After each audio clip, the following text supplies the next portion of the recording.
des aspects dérangeants de la bonne nouvelle, c'est que l'Évangile est pour les mauvaises personnes. La bonne nouvelle est pour les mauvaises personnes. Quand Jésus a été crucifié il y a 2000 ans, il s'est retrouvé au beau milieu de deux bandits. Ça peut nous paraître étonnant, mais 7 siècles avant que Jésus vienne, le prophète Ésaïe avait prophétisé que Jésus, comme on peut le lire maintenant dans le prophète Ésaïe, chapitre 53, Jésus a été mis au nombre des malfaiteurs. Et ces malfaiteurs, ce sont justement ces deux bandits qui étaient crucifiés, un à la droite, l'autre à la gauche de Jésus. Ils subissaient la peine capitale parce que c'était justement des bandits qui avaient mérité la peine capitale. Jésus se retrouvait au beau milieu d'eux et lui n'avait jamais rien fait qui mérite un tel châtiment. Mais les deux malfaiteurs savaient que Jésus n'était pas là parce qu'il vivait avec eux et la même vie qu'eux. On le voit très bien dans l'Évangile. D'ailleurs, c'est l'Évangile de Luc qui nous rappelle cet événement des deux malfaiteurs crucifiés autour de Jésus. Dans le chapitre 23 de l'Évangile de Luc et au chapitre 39, il est dit ici, « L'un des malfaiteurs crucifiés l'injuriait en disant, « N'es-tu pas le Christ? Sauve-toi toi-même et nous avec. » N'es-tu pas le Christ? Pour qu'ils disent à Jésus, n'es-tu pas le Christ, qui veut dire n'es-tu pas le Messie, bien, il fallait qu'ils savent d'une manière ou d'une autre que Jésus était le Messie. Et comment le savait-il? La Bible ne le dit pas, mais la Bible dit qu'au-dessus de la tête de Jésus, on avait mis la raison pour laquelle on l'avait crucifié, et c'était écrit « Celui-ci est le roi des Juifs ». Et comme ces deux bandits étaient des Juifs, ils savaient probablement que le Messie devait être le roi des Juifs, le roi attendu, celui qui allait prendre la place de David.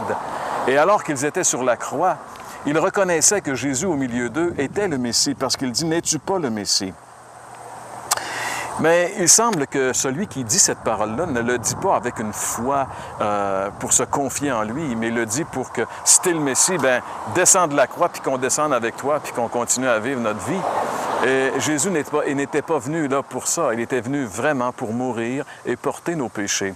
Mais un des deux semble avoir reconnu cet aspect du Messie souffrant et du Messie qui meurt pour lui. Il dit, on peut lire ensemble au verset 40, il est dit, « L'autre le reprenait et disait, « Ne crains-tu pas Dieu, toi qui subis la même condamnation? » Ne crains-tu pas Dieu? C'est comme si ce malfaiteur avait reconnu en Jésus la personne de Dieu. Bien, c'est sûr qu'en tant que Juif, il devait se douter que le Messie qui allait venir, c'était Dieu qui allait venir lui-même sauver son peuple. Mais il ne pouvait pas peut-être saisir que pour sauver son peuple, il fallait qu'il porte sur la croix la condamnation des péchés de son peuple.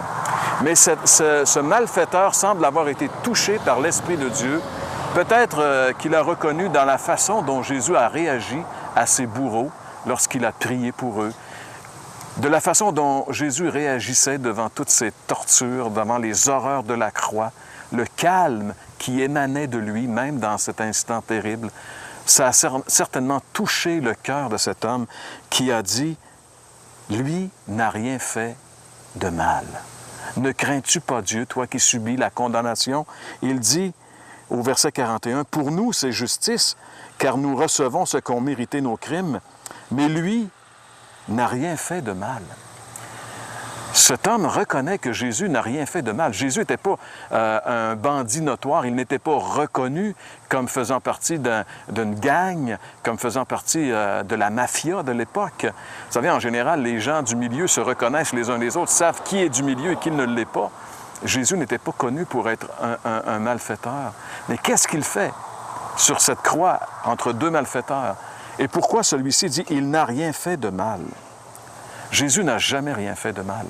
La Bible va même plus loin. La Bible dit que Jésus n'a jamais commis un seul péché. Dans la première lettre qu'il écrit, l'apôtre Pierre, chapitre 2 et le verset 22, on peut lire ensemble, dit « Lui qui n'a point commis de péché et dans la bouche duquel il ne s'est point trouvé de fraude. » Alors si Jésus n'a commis aucun mal, s'il n'a jamais commis de péché, pourquoi est-ce qu'il se retrouve sur la croix en train de subir le plus terrible des châtiments qu'il a été donné à l'homme de subir? La Bible répond à cette question en disant que Jésus était sur la croix pour moi et pour vous.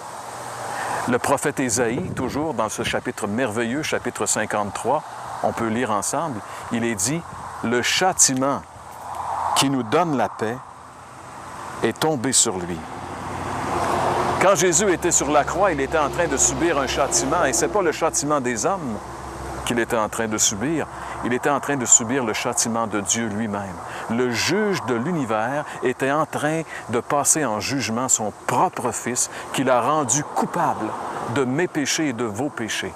Sur la croix, Jésus est devenu coupable. Il a accepté ma culpabilité. Il a accepté de porter mes péchés. C'est ce que la Bible me révèle. C'est pour ça qu'il était là. Non, Jésus n'a jamais rien fait de mal, mais il s'est quand même retrouvé à la place des coupables. C'est ce que la Bible dit. Alors, ce malfaiteur qui était là, il était en train de reconnaître que Jésus mourait pour ses péchés. Et alors, c'est comme si ses yeux s'étaient ouverts sur la réalité de la personne de Jésus et de son œuvre. Et il nous est dit ici qu'au verset 42, il s'est tourné vers lui. Il dit à Jésus, « Souviens-toi de moi quand tu viendras dans ton règne. » Il s'est tourné vers lui. Probablement qu'il s'est dit, « Écoute, je suis en train de mourir à côté du Sauveur. Dans quelques minutes, je vais être mort. Je vais tenter ma chance. Je n'ai pas grand temps. » Il s'est tourné vers Jésus. Et il a dit, « Quand tu viendras dans ton règne, souviens-toi de moi. » Il a bien fait parce que, en réalité, Jésus va lui répondre ces paroles merveilleuses au verset 43. « Je te le dis en vérité, aujourd'hui, tu seras avec moi dans le paradis. » Savez-vous vraiment pour qui Jésus est mort sur la croix? Vous êtes-vous tourné vers lui pour le recevoir comme votre Sauveur et votre Seigneur, un peu comme ce bandit a fait ce jour-là? Il s'est simplement tourné vers le Seigneur Jésus, reconnaissant que lui méritait le châtiment qu'il avait, mais que Jésus ne le méritait pas. Et il s'est tourné vers lui en lui disant, « Souviens-toi de moi. » Le Seigneur lui a dit, « Aujourd'hui, tu seras avec moi dans le paradis. » Savez-vous où vous allez être au moment de votre mort? Êtes-vous certain de l'endroit où vous allez passer l'éternité? La Bible dit qu'il n'y a que deux endroits possibles après la mort, le ciel ou l'enfer. Mais la Bible dit que par nature, on est tous sur le chemin qui nous mène vers l'enfer. Si nous voulons passer l'éternité dans le ciel, il nous faut faire exactement comme ce bandit sur la croix, nous tourner vers le Seigneur Jésus et l'inviter dans notre vie comme notre Sauveur et notre Seigneur. Et nous allons entendre la même chose que cet homme a entendu de la bouche de Jésus. Aujourd'hui, tu seras avec moi dans le paradis. Le Seigneur va nous donner une certitude qu'au moment de notre mort, nous serons avec lui pour l'éternité, dans sa présence, dans la félicité du ciel. Mais pour cela, mes amis, nous devons reconnaître que nous sommes une mauvaise personne, que nous sommes pécheurs et que Jésus, lui, n'a rien fait de mal, mais que sur la croix, il a porté nos péchés afin qu'en croyant en lui, nous puissions avoir la vie éternelle.